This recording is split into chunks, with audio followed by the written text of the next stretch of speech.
সমস্যার তার জীবনের মধ্যে সমাধান খুঁজে পাবে। মুসলমান বন্ধুরা, আমি আপনাদেরকে জিজ্ঞেস করতে চাই, এ পৃথিবীর কোন এতিম জিজ্ঞেস করতে পারে তাকে যে বিশ্ব নবী মানব, সে কি এতিম ছিল কিনা? আমি আপনাদেরকে জিজ্ঞেস করতে চাই, বিশ্ব নবীকে এই প্রশ্ন করার সুযোগ আছে কিনা? আমার নবী এতিম ছিলেন কি ছিলেন না? জন্মের আগে বিশ্ব নবী বাবাকে হারিয়েছেন, জন্মের কয়েক বছর পর বিশ্ব নবীর মাকে হারিয়েছেন। শুধু তাই নয়, জন্মের 4 বছর নবীজি তার নিজের মায়ের দুধ পর্যন্ত পান করতে পারেন নাই।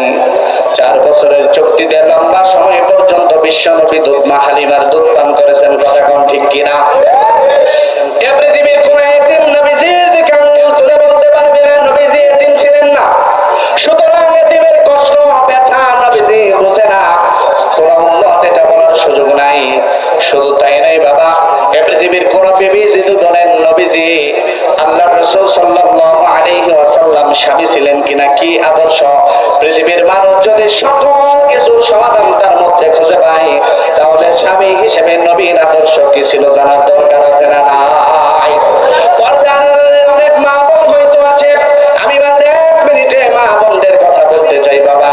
আল্লাহর রাসূল যখন এই জমিনে আগমন করেন, তৎকালীন জামানার কাফের যারা ছিল, জাহিলি যুগের মূর্খ মানুষগুলো, আমাদের মাদের রব্বুল আলামিনের পক্ষ থেকে একটা অসুস্থতা মাসিক মেন্স আছে না নাই? কথা কয় না, আছে না নাই?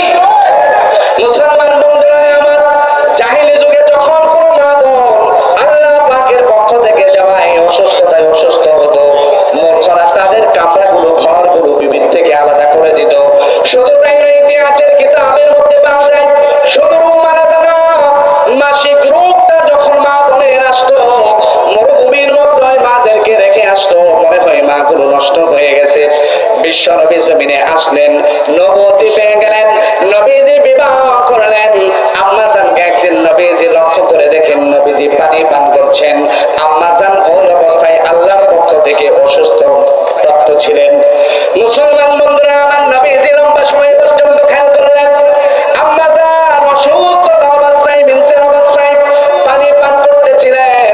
নবীজি আম্মা জানের পানি পান করা শেষ পর্যন্ত তাকিয়ে রইলেন।